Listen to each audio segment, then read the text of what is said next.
Be me Holt, 29, claims adjuster. My whole job is looking at the wreck somebody made and writing down exactly how they made it. Car folded into a guardrail, kitchen fire, warehouse roof caved in over a winter. People always want the number to be bigger than the damage. My job is to say what actually happened, not what they wish happened. You do that for 8 years and you stop being able to switch it off at home, which is how I ended up watching my own girlfriend total her finances in slow motion and saying nothing. GF was Bristol, 26, luxury rental agent. She showed rich people apartments they mostly could not afford and talked them into signing anyway. Good at it too. She could stand in an empty unit that cost more per month than most guys clear and make a client feel poor for hesitating. I used to think that was a skill. Turns out it was a preview. We met through a mutual friend. Nothing dramatic, no big story there. It got serious after a few months, and we moved in together the year after. All in, we ran about 1.5 years, and I can tell you roughly which season each part happened in, but don't ask me for exact dates. The good stretch was real for a while. I want to be fair about that. She could be good company when nothing was on fire. The trouble is, she treated a relationship the same way she treated a lease. Get the other party emotionally committed first, then let the real terms show up after the ink's dry. The apartment was her pick, and that whole thing, if you can even call it a fight, told me everything early. I'd put together a short list of places that made sense on 2 normal incomes. She had exactly one place in mind, well over what I wanted to spend, and a whole speech ready about how the address mattered for her career. Said clients judge you by where you live, said she couldn't sell a lifestyle out of a building that looked like everyone else's. I pushed back once, calm, laid the actual numbers on the table. She looked at me like I'd suggested we move into a tent behind a gas station. I let it go, and we took her place. Should have read that as the entire relationship compressed into one transaction. But you don't see the pattern while you're standing inside it. We split the rent down the middle, her half and my half, every month. And that part actually held up the whole way through. Separate accounts. That was my one rule going in, and I said it out loud on the first day before a single box got unpacked. My money is mine. Your money is yours. Nobody touches the other person's cards, and we each carry our own bills. She agreed on the spot. Told me she liked a man who had his stuff together, said her last guy was a disaster with money, and she was done with that. I believed her because at the time, she looked like she meant every word. The furniture was the first little tell, looking back. She filled the place with expensive stuff almost immediately. The good chair, the light fixture that cost more than my first car, the rug you weren't supposed to walk on with shoes. All of it framed as investment in the image, all of it, I'd learn later, on plastic. I paid for my own half of the household basics and left her side of it alone, because that was the deal, and I'm not the furniture police either. Here's the part I want to be dead clear about, because it's the whole spine of this. I never once told that woman I would pay her bills. Not as a joke, not in some soft moment on the couch, not tired, not ever. I said the opposite, in plain words, more than one time across the whole run. She heard me every single time. She just decided I didn't really mean it. The spending started small enough that you could tell yourself a clean story about it and sleep fine. A bag here, a dinner somewhere with a valet out front, a weekend for a client that was mostly just a weekend. Everything got filed under work, for the image, for the brand, for the clients who expect a certain level. She had one line she used like a key that opened every door in the place. I have to look like the life I'm selling. Okay, fine. Her income, her call. I'm not the spending police. I saw her work a room exactly once, tagged along to one of her open houses to kill an hour before dinner. Watched her walk a young couple through a place neither of them could afford and make it feel like a favor she was doing them. She had this way of standing at the window with the light behind her, talking about the neighborhood like she personally owned a piece of it. The wife was sold inside 10 minutes. The husband did the math on his face the whole tour and signed anyway because his wife wanted it. Bristol shook their hands, closed the door, and the second the elevator took them down, the warmth dropped off her like a coat she'd hung up. "He'll be fine," she said. "He makes good money. He just doesn't know how to spend it yet." Struck me as a strange thing to say about a stranger's bank account. A while later, it hit me that she talked about mine in the exact same tone. There was a wedding for one of her work people around the end of that first summer, living together, and that's the one where the shape of it really showed up for me. She bought a dress for it that I happened to see the tag on, folded on the bed, and the number on that tag was more than I'd spent on anything I owned that year.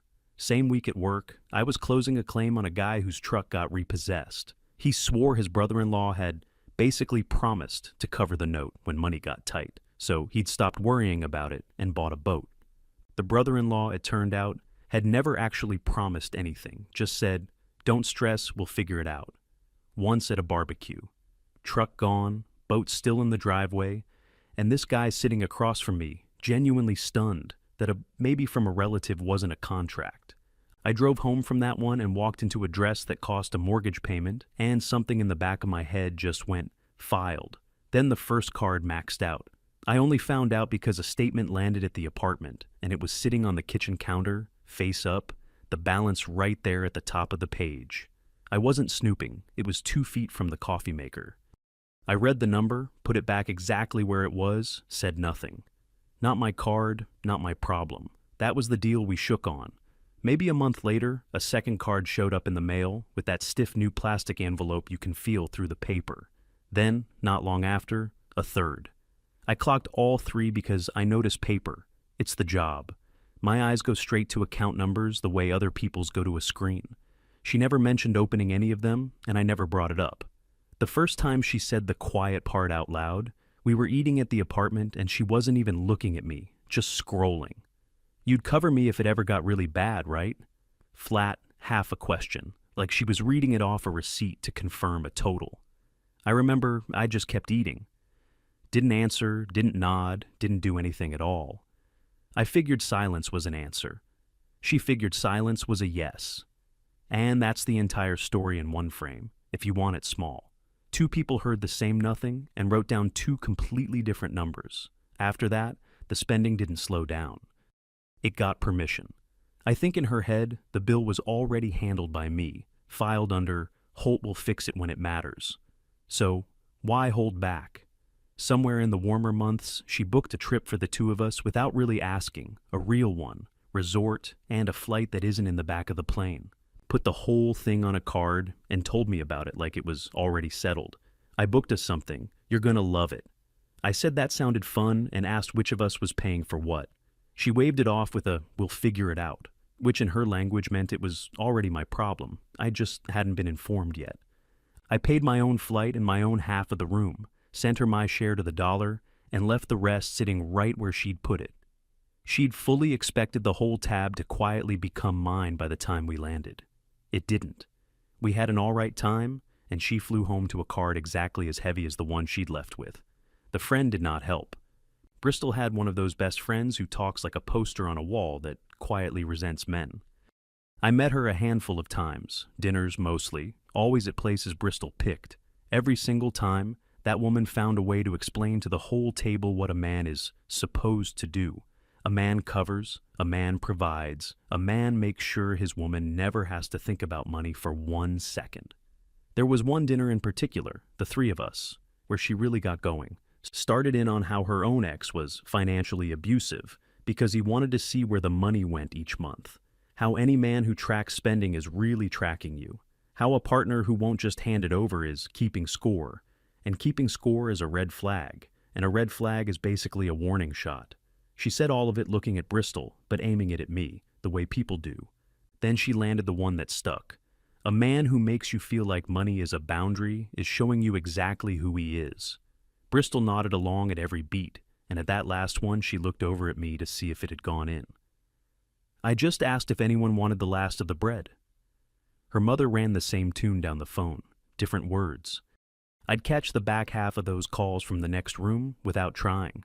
The mother's whole position was that a real man does not, under any circumstances, let his woman drown. Real man this, real man that. A man who makes a woman worry about money isn't really a man at all. Funny part is nobody in that entire chorus ever once asked whether I'd agreed to be the boat. They all just assumed the boat came standard with the boyfriend. The mother came at me directly one time, over a holiday dinner at their place. She'd had a glass or 2 and decided to coach me across the table in front of everyone. Asked me straight out when I was going to step up and take care of her daughter properly. I said, Bristol and I split things evenly, and it worked fine for us. The temperature at that table dropped about 10 degrees in a second. The mother did a little laugh, the kind with no fun anywhere in it, and told me splitting wasn't how a real man shows love. Said her late husband never once let her see a bill in 40 years. I said that sounded nice, passed the potatoes, and let the quiet handle the rest. Bristol didn't back me up, didn't back her mother either, just pushed food around her plate and waited for it to be over. That was its own answer. Honestly, I just didn't read it right yet. Somewhere in here, Bristol started reaching for one word whenever I didn't jump. Toxic. I was toxic. My silence was toxic. Keeping my own accounts was, and I'm quoting her here, financial control. She had a whole theory, and she'd unspool the entire thing when she got wound up enough. Men use money as a leash, that was the thesis. A man who won't merge finances is hoarding power over a woman who trusts him. My calm was a form of aggression, she decided, because a normal man would react and I wouldn't. So the not reacting had to be the attack. At that point, I had, functionally, said almost nothing. That was the aggression, apparently. The way she built the case, a man refusing to rescue her, was a man abusing her. And the quieter I stayed, the more it proved her right. She'd tell the friend, loud enough for me to hear on purpose, that this right here is what male toxicity actually looks like. It's not yelling, it's the wall. That I was weaponizing silence against her. You cannot win a game where your quiet is the evidence and your talking would also be the evidence. So I quit trying to play it. She also started running a version of me to other people, quietly, well before the money stuff ever blew up. I'd hear it secondhand from the friend who first introduced us. Little pieces of it. That I controlled the finances. That I kept her on an allowance. That I was cold with her at home. None of it was true. We split everything straight down the middle, and she spent whatever she wanted on her own cards without a word from me. But she'd built a story where the man who wouldn't fund her lifestyle was the man oppressing her, and she was telling that story to anyone who'd sit still for it. A couple of people at gatherings started looking at me a little differently after that, a beat too polite. I could have walked around correcting the record one conversation at a time. I didn't bother. You can't out-argue a feeling, and the paper always turns up eventually anyway. I filed it the way I file a claimant's version that doesn't match the photos in the folder, and I waited for the photos. The closest we got to a real fight about any of this was the joint account push. She came at it sideways one evening, all reasonable, said we should open one shared account, just for the household, just for the shared stuff, to make life easier. I said no. Said it flat, no heat in it, just no. We each carry our own. That was the deal on day one, and it's still the deal. She asked why I was so afraid to actually commit. I told her keeping my own account had nothing to do with commitment and everything to do with the fact that a shared account is a door, and once a door is open, everything walks through it. She called that the most toxic thing I'd ever said. I didn't argue the point. I just made a note in my own head, quiet, the way I note a policy exclusion a customer hasn't read yet. This is the one she's going to be shocked about later. Meanwhile, I was living the same week on a loop at work, just with strangers instead of her. Guy rear-ends a stopped car, swears up and down the other driver, slammed the brakes for no reason. And the data off his own vehicle says he was doing 60 in a 30 and never touched the pedal. A woman's finished basement floods in a storm, wants every dollar back, and the cheaper policy she picked to save a few bucks specifically carves out flood, in bold, on the first page. A contractor accidentally bills me for a whole roof that was already leaking before the tree ever hit it, betting I won't pull the prior inspection. One that really stuck with me. That stretch was a woman whose ex-husband had always handled the car insurance. They split. He quietly stopped paying it, never told her. And she found out the ugly way, a fender bender with nothing behind it. She sat across from me, insisting she shouldn't be responsible because he always dealt with that stuff. The policy had lapsed months back. Her name was the one on the registration, and wanting it to be his problem didn't shift it 1 inch. I closed that file and drove home to a woman doing the identical thing under my own roof, just slower and with better lighting. Every day somebody sat across from me, dead certain that wanting the money badly enough would bend the paper into saying yes. And every day I was the guy who says, evenly, here is what the file actually shows. You learn fast that if you catch someone's story out loud, they don't thank you for the honesty. They get angry at you, like you personally caused the gap they signed up for. So you stop announcing it, You write the true number, keep it clean, and let the true number do the talking when the time finally comes. I started doing that at home without ever deciding to. Bristol would float some plan where we were going to do an expensive thing. I just wouldn't confirm it. No fight, no lecture, no speech about budgets. I'd let the plan sit there with no floor under it and wait to see if she noticed there was nothing holding it up. She never noticed. She was too busy lining up the big one. There was a dinner right in the middle of all this, just the two of us, where her card got declined at the table. The waiter came back with that quiet, apologetic face and slid it across, and she froze for half a second, then went bright and breezy and looked at me. Didn't say a word, just looked. The whole expectation right there on her face. I covered that dinner because it was a date and it was $40 of pasta, and I'm not going to make a scene at a restaurant over that. But she didn't flinch, didn't thank me like it was a favor, just slid her dead card back in her bag like the machine had rescued itself. That's the moment I knew for sure the rescue was already fully cast in her head, and I was playing the part whether I'd auditioned or not. The big one went like this. There was a unit in her own portfolio, a genuinely high-end place, the exact tier she showed to people with family money. She decided she was going to live in it herself. Her reasoning was that if she lived inside the lifestyle, she could sell it harder, bring clients back to her own apartment, pour them a drink, let them stand at the window and feel the address on their skin. As a sales angle, I actually got it. It wasn't a stupid idea. The problem was the building did a hard credit pull for anyone leasing at that level. Score, full history, income docs, the works. On top of that, she'd been circling a car. Nothing sensible. A lease on something with a badge on the hood, for pulling up to showings and not looking broke in front of clients. Also, a credit thing, obviously. So, picture the whole board. A woman running 3 maxed cards, starting to miss the odd payment, lining up 2 big applications that both live or die entirely on her credit number. And the whole structure quietly resting on the idea that before any of it actually came due, I would step in and make the cards vanish. I knew that was the assumption. I want to be honest that I knew it, clearly, the whole time.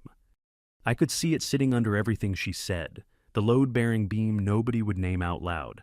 And I chose to let her keep assuming it, not because I wanted her to go down. I want that on the record too, because it was not my crash to stop. I didn't cause the spending. I didn't co-sign a thing. My name was on none of it. The only way I fixed it was to start funding a life I never agreed to fund, with no end date, while getting called toxic on the days she felt like reaching for the word. So I sat on my hands, did my job, paid my half, and let the file build itself out. The payments started slipping in the colder part of the year.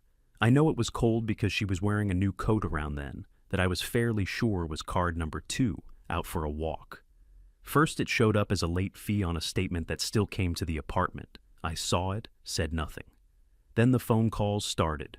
Her screen would light up with numbers she hadn't saved, and she'd flip the phone face down and roll her eyes at it. It's just the bank. She talked about the bank like it was an ex who couldn't take a hint. A couple of times she picked up and did the sweet voice, promised a payment early next week, hung up, and let it fall straight out of her head. Then a real collections letter came, the kind with the heavier language and the bold total. And even that just went in a drawer. I overheard one of the calls she didn't carry to the bedroom fast enough. She told the person on the line that the payment went out this morning and there must be a processing delay on their end. Nothing had gone out that morning, or any morning that week. I'd have seen the money move. She said it smooth, no hitch in her voice at all. The exact same voice she used to settle a nervous client at a signing. Hung up, sighed like the bank was the unreasonable party, and went right back to her show. I sat there and watched a person lie to buy 3 more days, 3 days at a time, over and over, and call it handling it. She stayed completely calm through the whole thing, and after a while, I understood exactly why. In her head, the rescue was already booked and confirmed. She wasn't ignoring a fire, she was waiting on the fireman she'd cast in her own movie. Me. The plan, near as I could tell, was that watching her stress would eventually get so uncomfortable for me that I'd just quietly handle it to make the discomfort stop. Except handling stressed people who want my money is my literal profession. I have an extremely high tolerance for an emergency that isn't mine. A trained tolerance, 8 years deep, 5 days a week. So the calls kept coming, I kept saying nothing, and she kept waiting on a man who had zero intention of moving, Around here, she switched to a softer angle when the annoyed one stopped landing. Started talking about how couples who actually trust each other combine everything. How keeping separate accounts this deep into a relationship meant I had one foot out the door. How a real partner would never make her go through something like this alone. She was trying to recruit me into the rescue without ever once asking me to pay a single specific named bill. Because if she asked straight out and I said no, then there'd be a no on the record in words that she couldn't wriggle around later. Staying vague let the fantasy keep breathing. I recognized the move instantly because people run it on me at work every week. Nobody ever says, please cover the flood. Your policy clearly excludes. They say, you'll take care of me though, right? I've been with you people for years. Same play, same answer from me every time. A polite nothing. The closest she ever came to just asking me outright was the car. She brought the lease paperwork home one evening, set it on the table right by my hand and said, can you just look at this for me? The co-signer line was sitting there on top, blank, turned to face me like it had been waiting all day. I looked at it exactly long enough to see what it was. Then I slid the whole stack back across the table and said it looked like a car lease. She waited for more. I didn't give her more. She picked the papers back up without a word, and that was the last time she tried the front door. After that, it went straight back to hints, because a hint can't be turned down on the record. Then the score itself started dropping, and that's where it stopped being an idea and turned into a number on a screen. She used one of those apps that shows you the figure with a little arrow beside it. I'd catch it over her shoulder, not on purpose. The apartment wasn't big enough to hide a number that size. For a long stretch, it had been up in the range where doors just opened for you. Then it fell. Then it fell again the next month, harder. The little arrow was pointing down, and the color beside it was not the color anybody wants to see. The first real drop she blamed on an error. Spent a whole evening dead. Sure, the bureau had made a mistake, that she'd dispute it and it would snap right back where it belonged. I knew it wasn't an error. The number was just telling the truth about the paper, the exact same way my numbers at work tell the truth about a wreck. I didn't say that. You don't tell a man the flood isn't covered while he's still bailing water and praying. You wait for the paper to say it for you. The second drop she went quiet about. Stopped showing me the app at all. Started leaving the room to take the bank calls, closing the bedroom door behind her. One of the issuers finally closed a card on her outright, killed the limit, and demanded the full balance at once. I knew because the letter about that one was thick, and a thick letter from a bank is never good news for anybody. She opened it, standing at the counter, went still for a second, then folded it back up and slid it into the drawer with the rest of them, like the drawer could quietly digest it for her. That drawer, by that point, was where problems went to sit and wait for me to show up. The coat came out less. The restaurants got cheaper, then just stopped. For a few weeks, it honestly looked like she was pulling it together on her own. And part of me thought, maybe this whole thing ends quietly and she just learns it and we move on. Then it clicked that she wasn't fixing anything. She was clearing the runway. Because the two big applications were still coming, still fully on the table. In her head, the plan was still the plan, intact, load-bearing beam and all. Get into the unit, get the car, and by the time the cards truly came home to roost, I'd have come to my senses and cleaned them up behind her while she looked the other way and let me be the man she always said I should be. She believed the ending was already written, and she was just walking calmly toward it. The lease application went in first. I knew the day it went in because she was in a genuinely great mood for the first time in weeks. Talked the whole evening about how she'd stage her own place, which clients she'd invite over first, how this was the move that finally changed her tier. She'd already decided which wall the good chair was going on, the one that cost more than my first car. I sat there and nodded and felt the exact thing I feel right before I sign off on a claim I already know is getting denied. Not satisfaction. Just the quiet of watching a number that's already made up its mind walk toward a person who's certain it hasn't. The denial came back fast, and it did not come back to her privately in an email the way she must have pictured it happening. Here's how it went, as best I pieced it together from what she told me later, in fragments and the state she came home in. The building ran her credit right there at the desk. She was on site, in person, being the confident agent, because it was her own building and her own contacts, and she wanted to be seen closing it herself. She had someone with her, a junior colleague, someone she'd been showing the ropes to, someone who looked up to her as the woman who'd made it. And there was a client in the mix too, someone she'd spent weeks walking through units, someone she'd worked hard to convince that Bristol personally lived the life she was selling them. The credit manager pulled the number in front of everybody, and it came back bad enough that the tier she was applying for was an automatic decline. Not a, let's sit down and talk about a bigger deposit. Not a, maybe with a guarantor on the lease. A flat no, out loud, in the room, inside the building, where she was supposed to be the one who obviously belonged.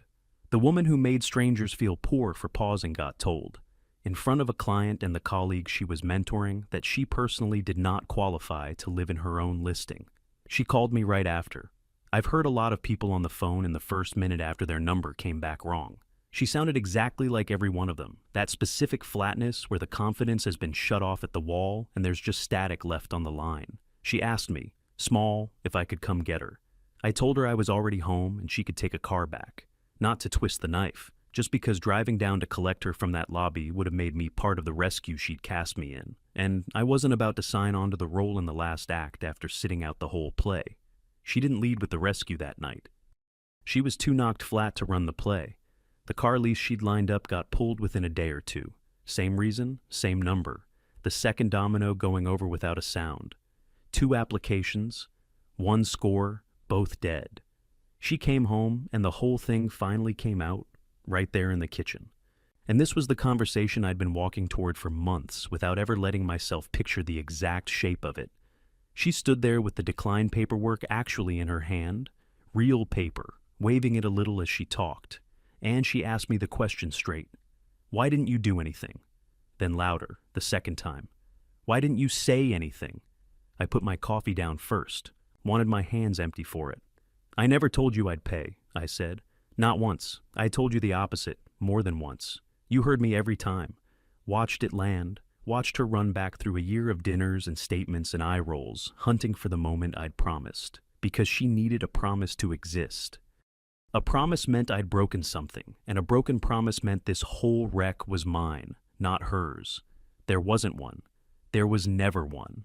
The safety net she'd been free-falling into for a year was something she'd painted on the ground herself, then walked off the roof, staring straight down at it. I just refused to be the paint. She reached for the words that used to work. Toxic, cold, that I'd let her fail on purpose to teach her some kind of lesson. The lesson line almost got a laugh out of me, and not because it was funny, because it was backwards. I didn't teach her a thing. I just declined to unteach reality on her behalf, month after month, for free. She said a real man would have caught her. I told her a real man said, 3 separate times, that he wasn't going to, and got called toxic every single time he said it. That one didn't have a reply attached to it. She tried making it about the relationship instead, said if I actually loved her, I never would have let it get this far. I told her, love isn't the thing that pays a credit card. The payment is the thing that pays a credit card, and that payment was always hers to make. She said I was being cruel. I said I was being accurate, and that accurate and cruel only feel like the same thing when the accurate part is bad news. She went digging through history then, brought up every dinner I'd ever paid for, every small thing I'd covered, like each one was a quiet installment on a debt I'd secretly signed up for. I reminded her that buying someone dinner is buying them dinner. It is not a down payment on their credit line. She didn't care for that math any better than the first batch. So she went to numbers. How much would it even take, really? Couldn't I just cover the one card, the worst one, just to stop the bleeding, just this once? And here's what I'd worked out long before, that night. Sitting at my desk, watching strangers do this exact thing to me. The second I pay $1 of that, I'm not her boyfriend anymore. I'm a policy. A policy she'd file a fresh claim against every month for as long as I let the coverage stay open. So I said no. Not a cruel, no speech attached to it, just no. It's your name on the cards. It was always going to be your name on the score. She looked at me, then like I'd finally revealed the toxic monster she'd been describing to everyone the whole time. Like the calm itself was the crime. Like the steadiness was the knife she'd been feeling against her ribs all along. And I thought, all right, if calm is the crime, then cuff me. I did it. I stayed calm on purpose, every day. We didn't detonate that night. It died a lot quieter than an explosion. She started talking to me the way you talk to a bank you're finally done with. Short, logistical, no warmth left anywhere in it. a few clipped days of who takes what, and then she was staying at the friend's place to think.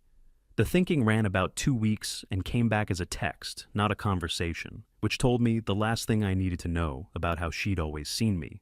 The message said, we wanted different things. Which was true, finally, one clean, honest line at the very end of the whole run. I wanted a partner. She wanted a co-signer who'd been miscast as a boyfriend for a year and a half. We split the apartment stuff without much of a fight, mostly because there wasn't much left to fight over. Most of the nice things in that place were bought on her cards, and she kept every one of them, debt and all, still bolted to her name. I moved my half out over a weekend and gave the landlord my notice on the way. The first month in the new place was very quiet. No statements on the counter. I had to pretend not to read. No phone lighting up with numbers nobody saved. No coat I had to price in my head across the room.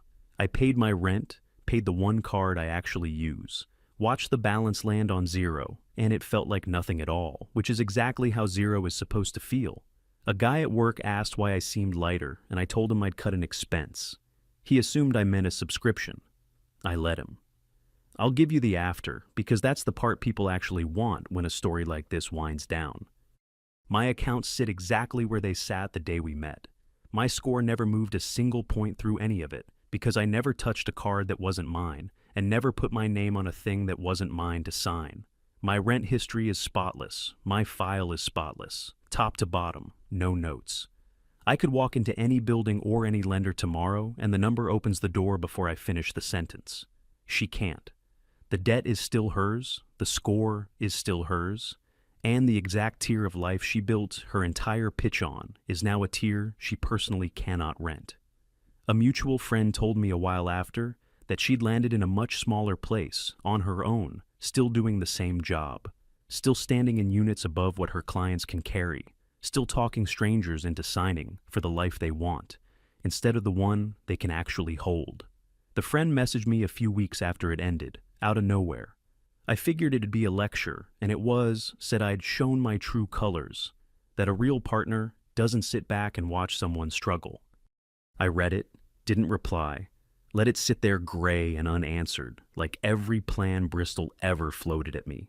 The mother never called, but the birthday text I'd gotten from her the year before didn't come around again, which told me plenty on its own. The whole chorus that spent a year explaining what a man owes went awful quiet once the bill for their advice landed on someone who wasn't me. I started seeing someone new a while later, slow, no rush to any of it. The first real money conversation we had, she told me plainly. She keeps her own accounts and expects me to keep mine, and that a partner trying to merge everything early would be a red flag to her. I almost laughed right there at the table, the good kind of laugh. The exact words Bristol threw at me as an accusation came out of this one as a green light. Turns out the specific thing I spent a year and a half getting called toxic for is the specific thing a grown woman with her own life just calls normal. I think about that once in a while, not with a grin, just as a plain fact that sits there on the desk.